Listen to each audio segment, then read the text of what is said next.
어린 시절 어머니에게 버려졌다고 믿으며 평생을 원망 속에서 살아온 한 남자. 입양된 후 힘겨운 삶을 견디며 성공을 이루었고 마침내 복수를 위해 한국으로 돌아왔습니다. 하지만 그가 마주한 어머니의 현실은 그가 상상했던 것과는 전혀 달랐습니다. 그리고 점점 밝혀지는 충격적인 진실. 그녀는 정말로 그를 버린 것이었을까요? 분노와 원망, 그리고 예상치 못한 감정의 소용돌이 속에서 그는 과연 어떤 선택을 하게 될까요? 비행기 창문을 바라보며 난 조용히 생각에 잠겼다. 아래로 보이는 서울의 야경은 화려했다. 반짝이는 불빛, 끝없이 이어진 도로, 쉴 새 없이 움직이는 자동차들. 이 도시에 내가 다시 돌아올 줄은 몰랐다. 하지만 이번엔 다르다. 난 이제 한낱 버려진 아이가 아니다. 성공했고 돈과 힘을 가졌고 이젠 모든 걸 내 뜻대로 할 수 있다. 나를 버린 여자, 내 인생을 지옥으로 만든 장본인, 드디어 당신을 만나러 간다. 나는 미국에 입양되어 학대와 외로움 속에서 하루하루를 살았다. 오직 복수를 위해 버텨왔다.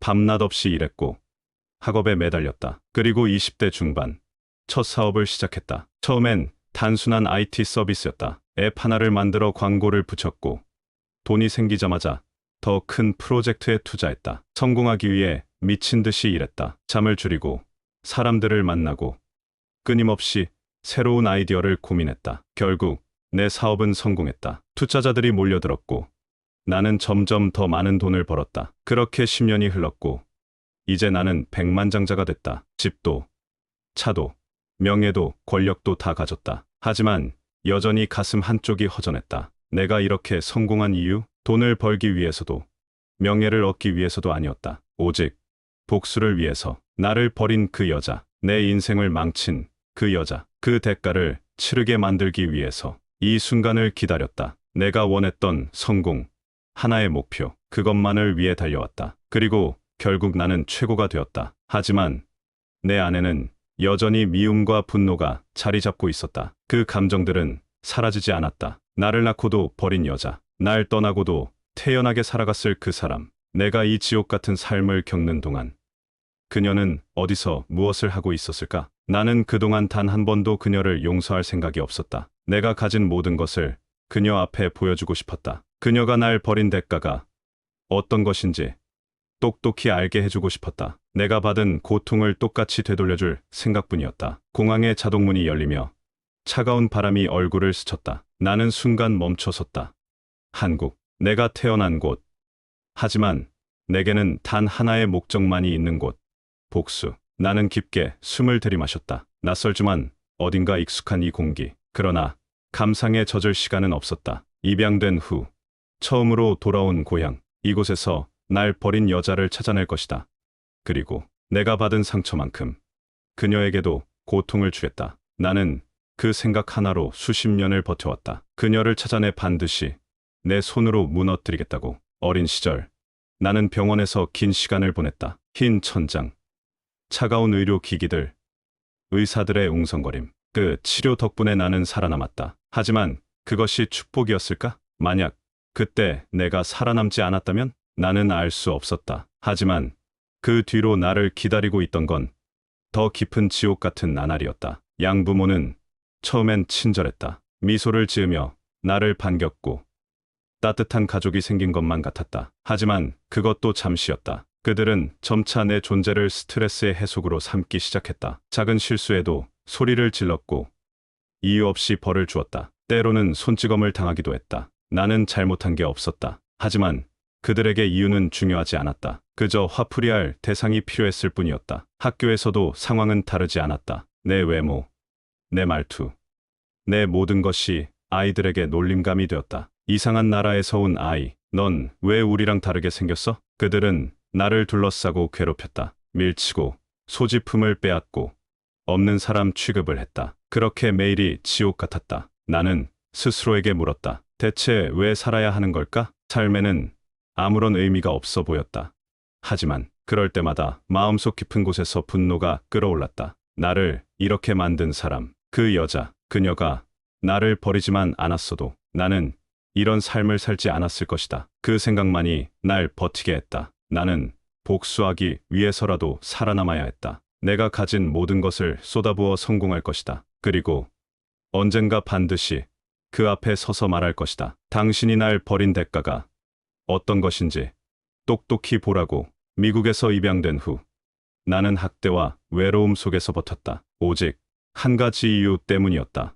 복수. 그녀를 찾아 반드시 내 손으로 무너뜨리겠다는 다짐만이 나를 버티게 했다. 그리고 마침내 며칠간의 조사를 통해 그녀의 행적을 찾아냈다. 서울 외곽, 한적하고 낡은 동네, 좁은 골목길을 따라 걷다 보니 허름한 가게들이 하나둘 눈에 들어왔다. 그리고 그곳에 있었다. 허름한 간판, 닳고 타른 가게의 유리문, 작은 식당 하나가 겨우 간신히 자리 잡고 있었다. 엄마 손 밥상, 촌스럽고 초라한 이름, 한눈에 봐도 오래되고 힘겨워 보이는 곳. 나는 가게 앞에서 잠시 멈춰섰다. 이제 문을 열기만 하면 된다. 숨을 들이마신 뒤 문을 밀었다. 낡은 문이 삐걱이며 열렸다. 식당 안으로 들어서는 순간 오랜 시간 쌓인 기름 냄새와 눅눅한 습기가 코를 찔렀다. 벽에는 기름때가 군데군데 묻어 있었고 낡은 테이블은 여기저기 긁힌 자국으로 가득했다. 그리고 가게 안쪽 한 여자가 허리를 굽히고 바닥을 닦고 있었다. 낡고 해진 옷,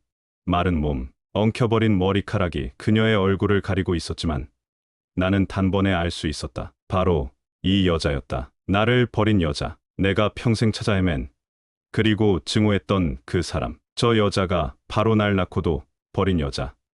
강수진이라는 사람임이 분명했다. 나는 감정을 숨긴 채 아무렇지 않은 척 말했다. 여기 물 좀 주세요. 그녀가 고개를 들었다. 그 순간 그녀의 눈동자가 미세하게 흔들렸다. 나를 알아보지는 못했다. 하지만 무언가 익숙한 기운을 느낀 듯 순간적으로 얼어붙은 표정이었다. 네, 잠시만요. 그녀는 작게 대답한 뒤 서둘러 주방으로 들어갔다. 나는 조용히 테이블에 앉아 그녀의 동작 하나하나를 주의 깊게 살폈다. 그녀의 모습은 예상보다 훨씬 더 초라했다. 나는 그녀가 나를 버린 뒤 새 삶을 살면서 행복하게 살았을 거라고 생각했다. 그런데 지금 내 눈앞에 그녀는 바짝 마른 몸으로 허름한 앞치마를 두른 채 허리를 굽히고 일하고 있었다. 상상했던 것과는 전혀 달랐다. 이 여자가 정말 나를 버리고 도망갔던 그 여자라고? 믿기지 않았다. 그때 주방 쪽에서 거친 목소리가 들려왔다. 아줌마, 이게 설거지한 거 맞아요? 접시가 아직도 기름투성이잖아요. 거친 말투의 종업원, 강수진. 그녀는 허둥지둥 설거지통을 확인하며 연신 고개를 숙였다. 죄송합니다. 바로 다시 하겠습니다. 그녀는 급하게 손을 움직이며 실수를 만회하려 애썼다. 그 모습이 너무나도 초라했다. 나는 묘한 감정에 휩싸였다. 이 여자가 정말 내가 복수하겠다고 다짐했던 그 사람이 맞는 걸까? 다른 종업원이 차가운 목소리로 내뱉었다. 일을 이렇게밖에 못할 거면 그냥 그만두세요. 비아냥거리는 말투. 그녀는 움츠러든 채 서둘러 손을 움직였다. 몸을 낮추고 고개를 숙이며 조용히 견디고 있었다. 하지만 종업원들의 불만 섞인 말들은 멈추지 않았다. 이래서 늙은 사람 쓰면 안 된다니까. 진짜 답답하네. 빨리 좀 해요. 그녀는 아무 말도 하지 않았다. 그저 허둥지둥 실수를 만회하려 애쓸 뿐이었다. 나는 그 장면을 보며 속으로 비웃었다. 결국 이렇게 살고 있었군요. 한때 날 버렸던 여자의 현실이 이토록 초라하다니. 하지만 당신의 진짜 불행은 이제부터 시작될 겁니다. 나는 조용히 물을 한 모금 마셨다. 그리고 다시 한번 그녀를 바라봤다. 굳어버린 손, 깊게 팬 주름, 세월에 찌든 얼굴. 이 여자가 정말 나를 낳고 버린 여자라는 사실이 믿기지 않을 정도였다. 이토록 비참한 모습으로 살고 있었다니. 나는 일부러 그녀를 향해 말을 건넸다. 음식이 참 맛있네요. 조만간 또 올게요. 그녀는 당황한 듯 나를 바라봤다. 그러더니 어색하게 고개를 끄덕였다. 내가 누구인지 모른 채 손님을 대하듯 나를 배웅했다. 나는 천천히 자리에서 일어났다. 그리고 식당 문을 나서며 조용히 미소를 지었다. 곧 당신의 모든 것을 하나씩 끄집어낼 겁니다. 그리고 반드시 그 대가를 치르게 할 겁니다. 그녀는 이미 무너져 있었다. 하지만 그렇다고 해서 내가 받은 고통이 사라지는 건 아니었다. 식당 문을 나선 뒤에도 나는 곧바로 발걸음을 옮겼다. 이번에는 그녀의 과거를 철저히 파헤칠 차례였다. 하지만 그 전에 나는 내 과거를 떠올렸다. 미국으로 입양되던 날, 모든 것이 달콤해 보였다. 양부모는 환한 미소로 나를 맞이했고 따뜻한 집과 새로운 삶이 기다리고 있는 것만 같았다. 나는 적응하려 노력했다. 낯선 환경, 낯선 언어, 낯선 사람들 속에서 어떻게든 어울리려 했다. 하지만 그들의 웃음은 오래가지 않았다. 이것도 못하면 도대체 왜 여기 있는 거야?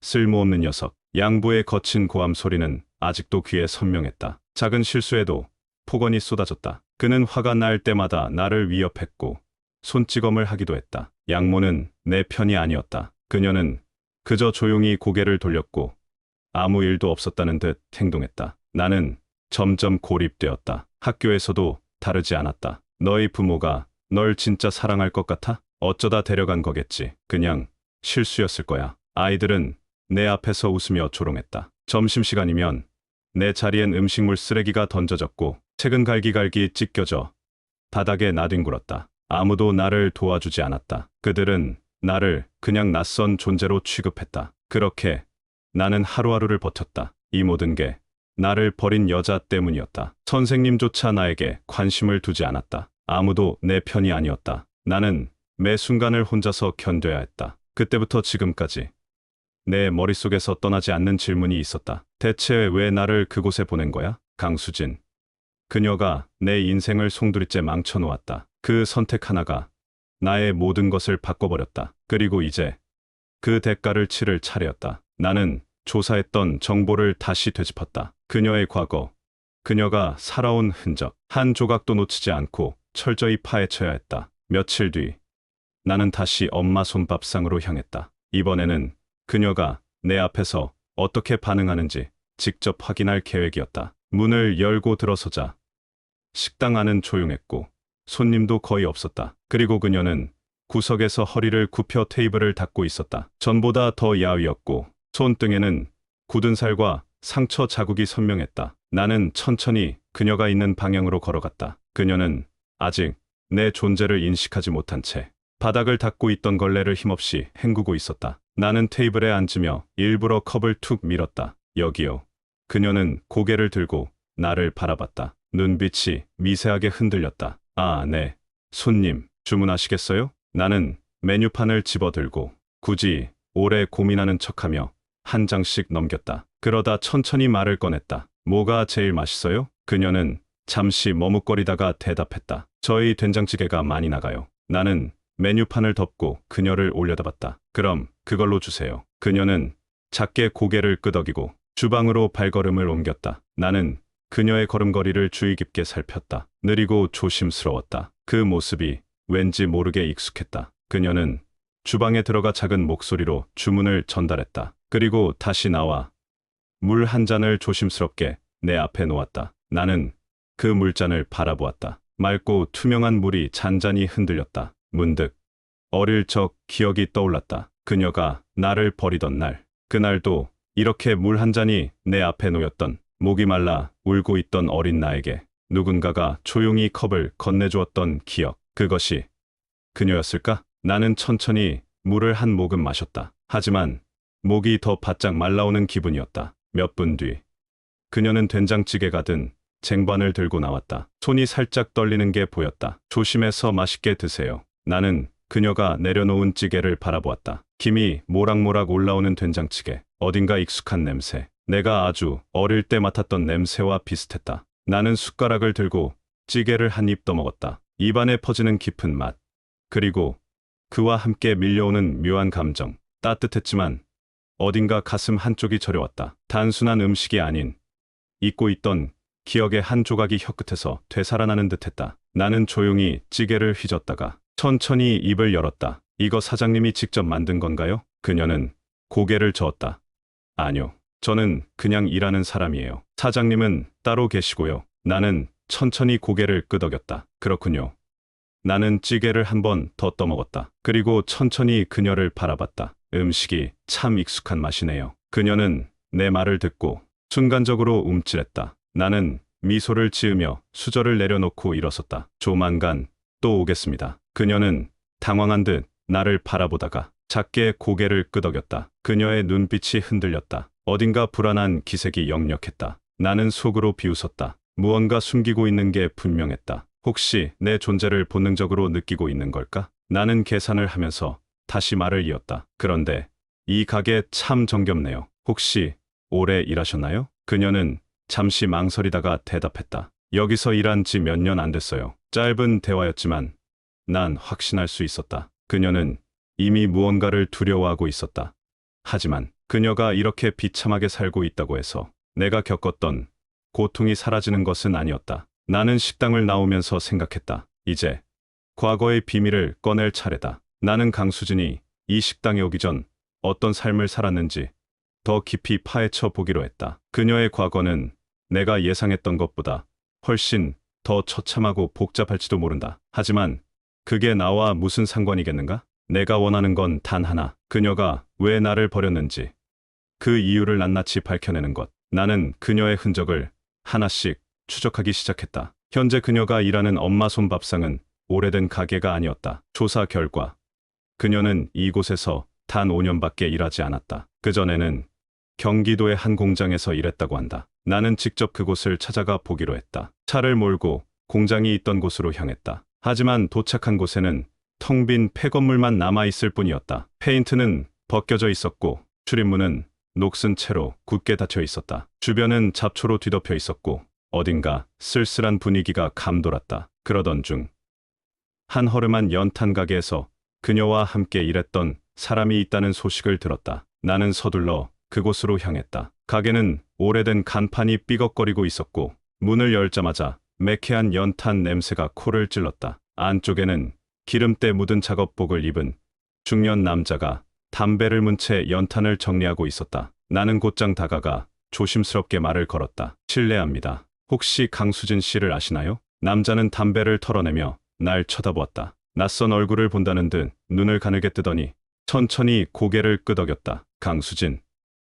아, 그 사람 말하는 거요? 그는 헛웃음을 지으며 연탄을 하나 집어들었다. 참 기구한 사람이었죠. 운도 참 더럽게 없던 여자. 나는 순간 긴장했다. 나는 목소리를 가다듬고 물었다. 왜 그렇게 말씀하시죠? 그는 담배 연기를 길게 내뱉으며 말했다. 남편 잘못 만나서 온갖 구박 다 받다가 결국 쫓겨났죠. 혼자 살아보겠다고 공장에서 닥치는 대로 일했어요. 나는 순간 멈춰섰다. 그녀가 결혼을 했었다고? 나는 처음 듣는 이야기였다. 그 남편 어떤 사람이었나요? 남자는 침을 뱉으며 얼굴을 찌푸렸다. 애 딸린 이혼남이었어요. 책임감 있는 척하더니 알고 보니 인간 말종이었지. 술만 마시면 손찌검하고 집안에 있는 거 싸그리 부수고 나중에는 돈까지 가져가서 도박질했어요. 그는 씁쓸한 웃음을 지으며 덧붙였다. 결국 맞다 못 이겨서 도망치듯 이혼했어요. 그나마 그 지옥에서 빠져나온 게 다행이라고 했죠. 그는 내 눈을 마주보며 말을 이었다. 그 여자가 진짜 힘들었던 건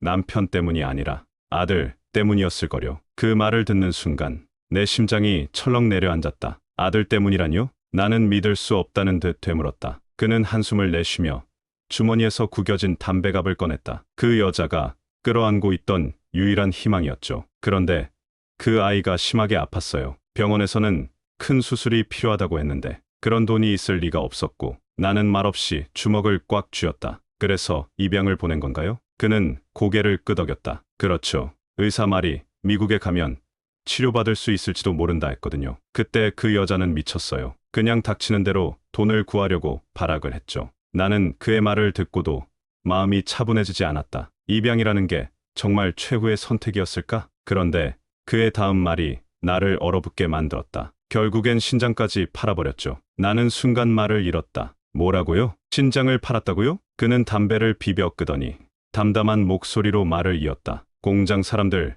다 알았어요. 어느 날 갑자기 며칠 동안 안 보이더니 병원에서 죽다 살아 돌아왔거든. 그 돈으로 아들 치료비 마련했어요. 하지만 더 이상 아들을 키울 돈까지는 못 만든 거겠죠. 나는 입술을 깨물었다. 고개를 돌렸지만 머릿속이 복잡했다. 그녀가 나를 위해 신장을 팔았다니 그게 진실이라면 나는 지금껏 증오했던 그 사람을 온전히 미워할 수 있을까? 하지만 아직 확신할 수 없었다. 나는 자리에서 천천히 일어났다. 진짜 그녀의 속마음을 확인하기 전에는 이 혼란을 끝낼 수 없다. 이제 직접 그녀와 마주해야 할 시간이다. 나는 다시 엄마 손밥상을 향해 걸어갔다. 이번에는 단순히 지켜보기 위해 온 것이 아니었다. 나는 직접 그녀와 마주할 생각이었다. 그녀가 나를 알아보지 못한다는 사실이 오히려 다행이라고 느껴졌다. 나는 이곳에 진실을 밝히기 위해 왔다. 그리고 그녀가 그 진실 앞에서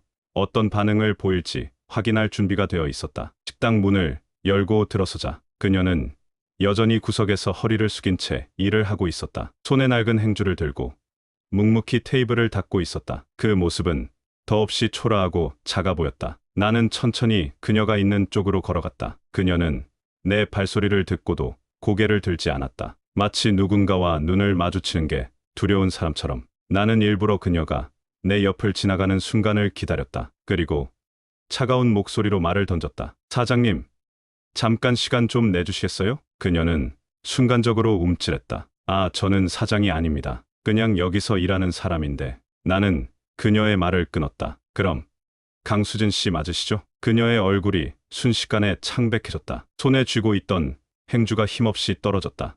저를 어떻게 아세요? 그녀의 눈동자가 격렬하게 흔들렸다. 마치 무언가를 들켜버린 사람처럼. 나는 조용히 의자에 앉으며 느긋한 목소리로 말했다. 당신을 찾으러 왔습니다. 제가 누군지는 모르겠지만 나는 그녀를 똑바로 바라보며 단호하게 말을 이어갔다. 강수진 씨, 당신이 오래전에 버린 아들입니다. 그녀는 숨이 멎은 듯 그대로 굳어버렸다. 눈앞에서 시간이 멈춘 것 같았다. 뭐라고요? 그게 무슨 말이에요? 그녀의 얼굴에는 공포가 스며들기 시작했다. 나는 식탁 위에 두 팔을 올리고 천천히 몸을 기울였다. 미국으로 보냈던 아이요. 바로 당신이 버린 그 아이가 지금 당신 앞에 있습니다. 그녀는 아무 말도 하지 못했다. 그저 두 손을 꼭 쥔 채 입술을 달달 떨고 있었다. 그리고 아주 작은 목소리로 말했다. 너가 준혁이? 그녀의 눈물이 뺨을 타고 흘렀다. 하지만 나는 냉정했다. 아니요, 제 이름은 제이슨입니다. 그리고 당신에겐 나를 그렇게 부를 자격이 없어요. 나는 그녀를 똑바로 바라보며 서늘한 목소리로 내뱉었다. 그녀는 숨을 들이쉬며 힘없이 고개를 떨궜다. 나는 한치의 흔들림도 없이 말을 이었다. 당신이 날 버린 이유를 직접 듣고 싶습니다. 그녀의 손이 떨리기 시작했다. 그리고 결국 무너진 듯 의자에 주저앉았다. 식당 안은 숨 막힐 듯 고요했다. 한참 동안 아무 말도 하지 못하던 그녀가 마침내 떨리는 목소리로 입을 열었다. 그때 넌 너무 많이 아팠어. 병원에서는 수술을 받지 않으면 살아남기 힘들다고 했고, 그런데 나는 돈이 없었어. 그녀의 목소리는 한없이 작고 불안하게 흔들렸다. 하지만 내 안의 분노는 가라앉지 않았다. 돈이 없었다고요? 나는 이를 악물었다. 그래서 그냥 나를 버린 겁니까? 당신이 무슨 자격으로 그런 선택을 했죠? 그녀는 눈물을 흘리며 고개를 저었다. 아니야.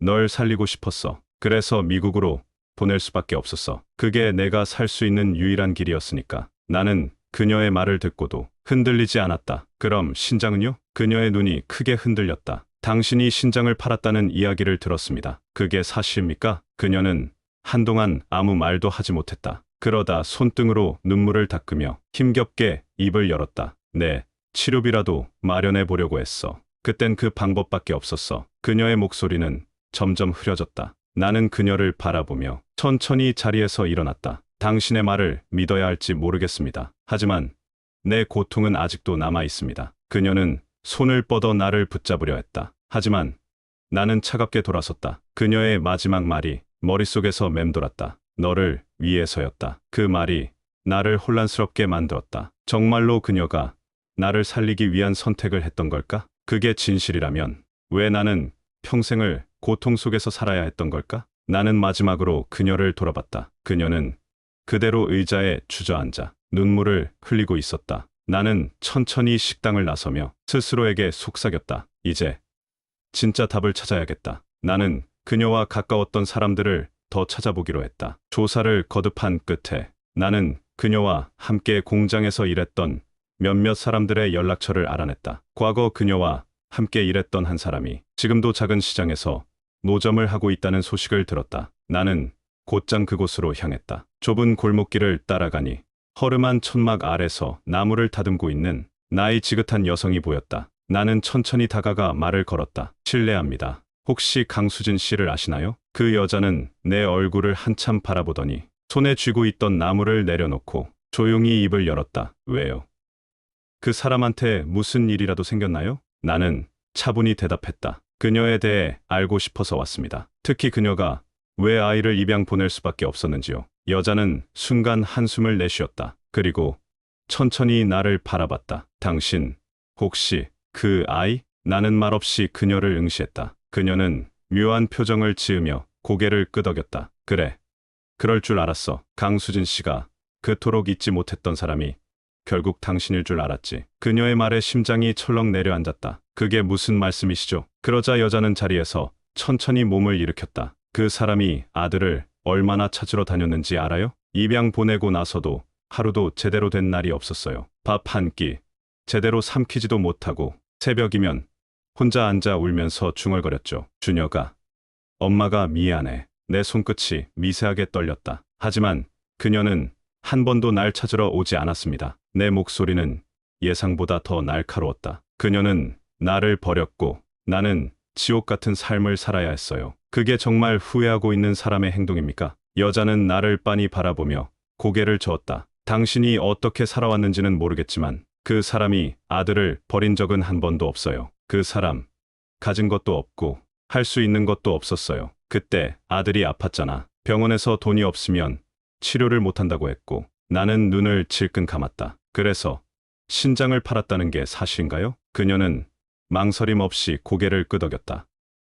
응, 그거 사실이에요. 다들 알았어요. 어느 날 갑자기 쓰러지더니 병원에 실려갔거든. 그렇게까지 했는데도 결국 모자랐죠. 그래서 마지막 선택을 한 거야. 나는 차가운 바닥을 노려보았다. 마지막 선택이라뇨? 아들을 보내는 거. 적어도 살아남을 수 있도록. 그녀는 눈시울을 붉히며 덧붙였다. 그 사람, 아들 보내고 나서 죽은 사람처럼 살았어요. 집도 없어서 시장 바닥에서 자고, 그런데도 아들이 혹시라도 돌아올까봐, 아들 소식을 들을 수 있을까봐 하루도 같은 자리를 떠나지 않았어요. 나는 손을 꽉 쥐었다. 숨이 턱 막혔다. 내가 평생 증오했던 사람이 사실은 평생 나를 기다리고 있었다고? 나는 억누른 감정을 토해내듯 말했다. 그렇게까지 날 위해 희생했으면서 왜 나를 직접 키우지 않았습니까? 그녀는 고개를 숙였다. 그러다 힘겹게 입을 열었다. 그 사람이 마지막으로 했던 말이 있어요. 나는 숨을 삼키며 그녀를 바라봤다. 엄마라는 게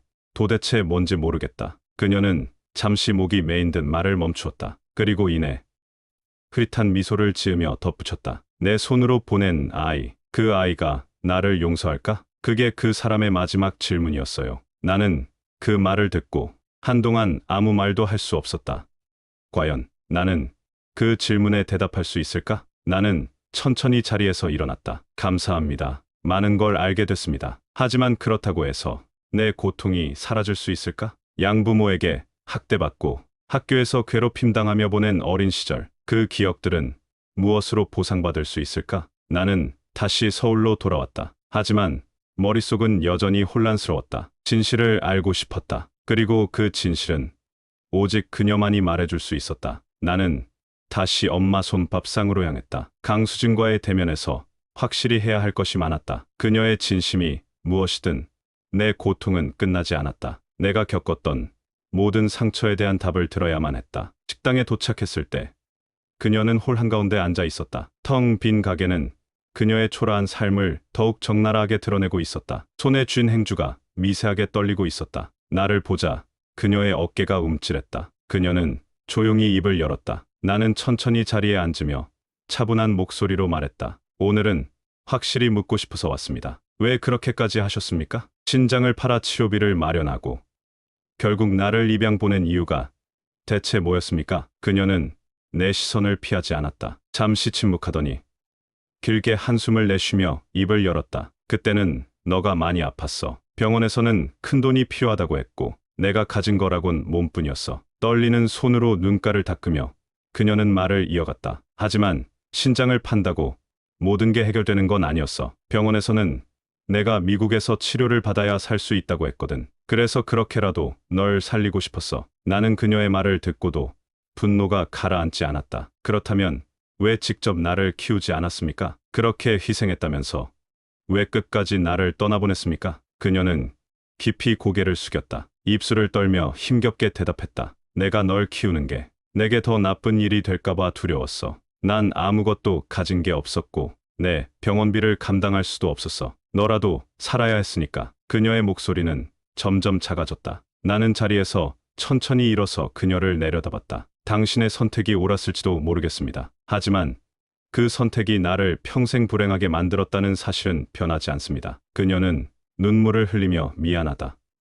정말 미안하다고 되뇌었다. 내가 이렇게 고통받을 줄은 몰랐어. 하지만 난 최선을 다했어. 내가 살아있다는 것만으로도 나는 그걸로 충분하다고 생각했어. 나는 그녀의 말에 대답하지 않았다. 그녀가 했던 선택이 정말 나를 위한 것이었는지 아니면 자신을 위한 변명이었는지 나는 더 이상 확신할 수 없었다. 당신의 진심은 이해했습니다. 하지만 용서할 수 있을지는 모르겠습니다. 내 상처는 아직도 남아있으니까요. 그녀는 나를 붙잡으려 했지만 나는 손을 뿌리치고 식당을 나섰다. 강수진, 당신이 날 살리기 위해 했던 선택이 내 삶에 어떤 흔적을 남겼는지 똑똑히 보게 될 겁니다. 나는 원하는 답을 들었다.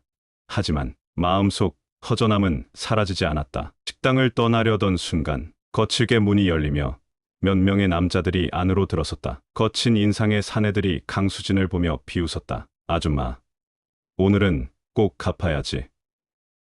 또 그냥 넘어갈 줄 알았어? 그들의 리더로 보이는 남자가 거칠게 소리쳤다. 강수진의 얼굴이 창백해졌다. 자리에서 급히 일어서며 다급하게 말했다.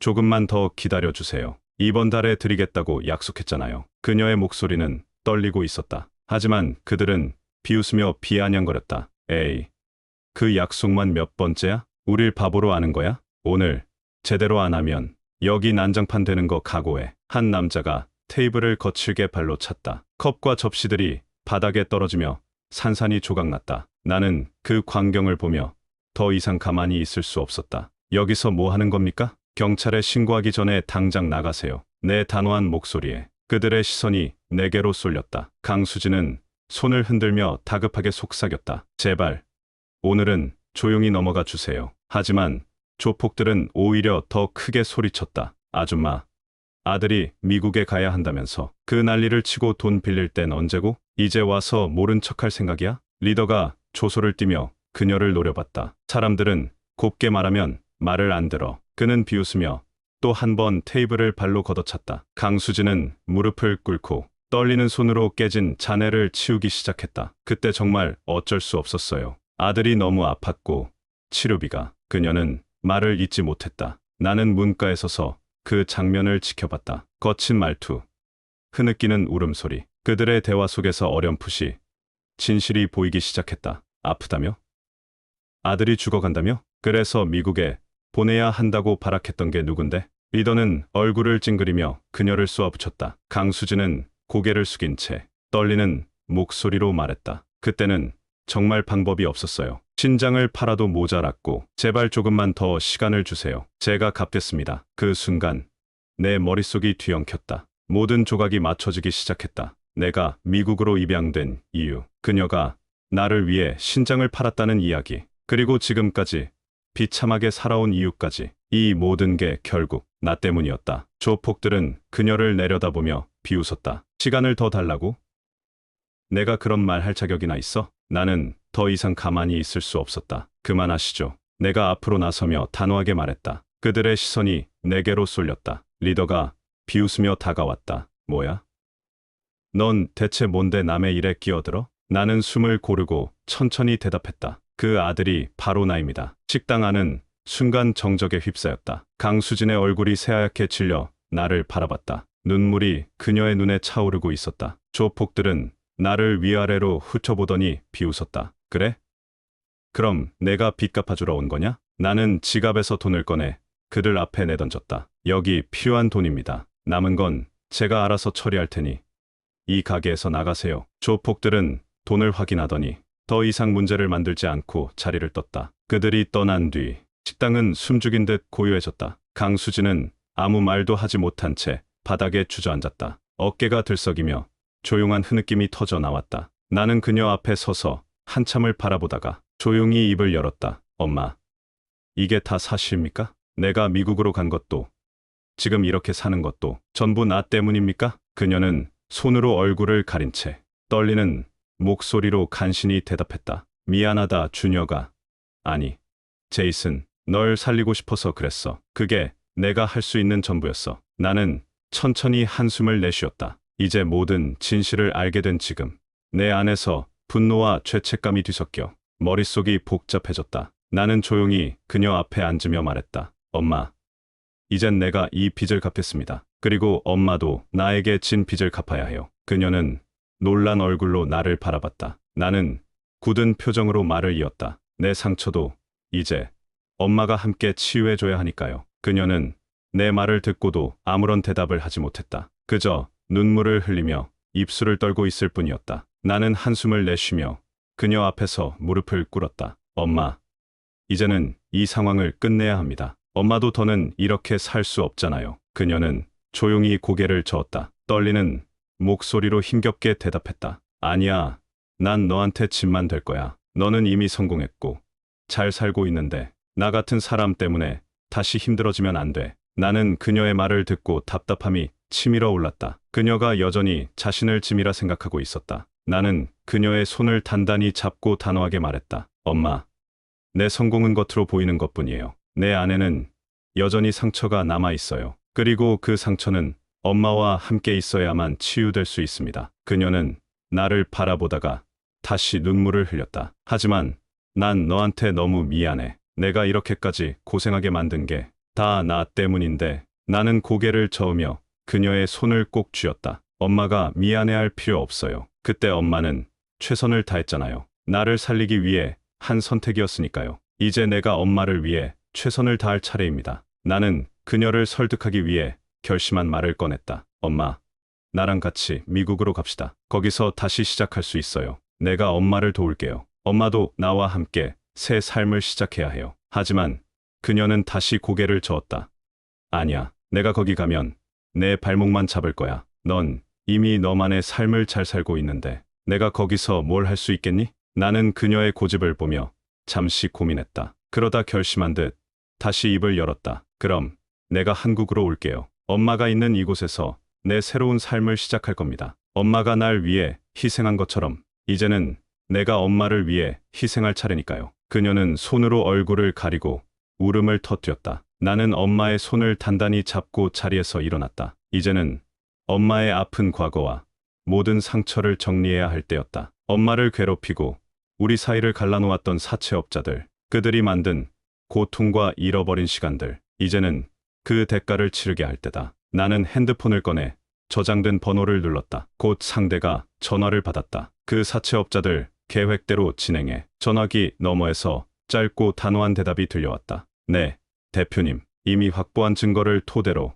경찰과 협력하고 있습니다. 강요, 협박, 불법 고리대금, 폭력 조직 운영. 이제 그놈들도 끝입니다. 그렇군. 놈들 완전히 끝장내서 다시는 일어나지 못하게 만들어. 네, 대표님.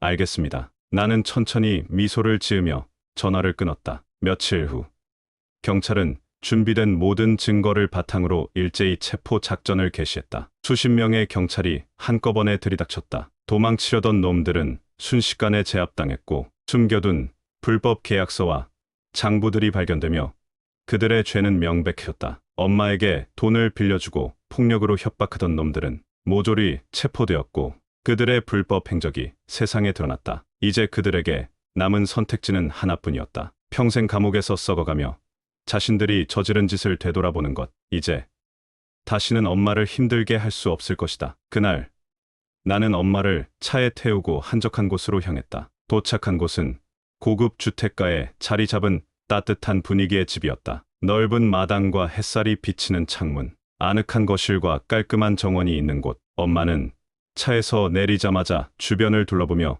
어리둥절해했다. 여긴 어디니? 나는 미소를 지으며 집 키와 문서를 건넸다. 엄마의 새 집이에요. 이제 여기서 편히 쉬면서 살면 돼요. 엄마는 당황스러워하며 여전히 믿기지 않는다는 표정이었다. 이런 집에서 내가 어떻게 살아? 난 이런 거 받을 자격이 없어. 나는 단호하게 말했다. 엄마는 평생 나를 위해 희생했어요. 이제는 내가 엄마를 위해 살 차례예요. 엄마는 결국 참았던 눈물을 터뜨렸다. 나는 미소를 지으며 그녀를 집 안으로 안내했다. 햇살이 부드럽게 스며드는 거실 한가운데 테이블 위에는 오래된 사진 한 장이 올려져 있었다. 어린 시절, 엄마가 나를 안고 있던 사진. 나는 조용히 엄마를 바라보며 말했다. 이제 모든 걸 내려놓고 앞으로 남은 시간 엄마도 행복해져야 해요. 엄마는 손을 떨며 사진을 바라보다가 끝내 나를 꼭 끌어안았다. 그 순간 모든 감정이 쏟아져 나왔다. 그동안 말하지 못했던 원망과 미안함, 그리고 놓아주지 못했던 지난날의 아픔까지. 우리는 한참을 그렇게 끌어안고 울고 있었다. 이제야 우리는 진짜 가족이 되었다. 과거는 바꿀 수 없지만 앞으로의 시간은 우리가 함께 만들어갈 수 있다. 엄마는 날 위해 희생했고 나는 이제 엄마를 위해 살아갈 것이다. 서로에게 남은 빚을 함께 갚아 나가는 과정에서 우리는 비로소 가족이라는 것의 의미를 깨닫게 되었다. 나는 조용히 그녀의 손을 감싸주며 마지막으로 말했다. 엄마, 이제부터는 제가 엄마를 위해 살겠습니다. 그리고 엄마도 저를 위해 살아주세요. 우리가 함께라면 어떤 고난도 이겨낼 수 있으니까요. 엄마는 끝내 말없이 고개를 끄덕였다. 나는 그녀를 따뜻하게 안아주었다. 식당이 아닌, 시장 바닥이 아닌, 이제는 햇살이 가득한 엄마만의 집에서 창문 밖으로 아침 햇살이 스며들고 있었다. 그 빛이 마치 우리의 새로운 시작을 비추는 것처럼 느껴졌다. 영상이 마음에 드셨다면 구독과 좋아요 부탁드립니다. 감사합니다.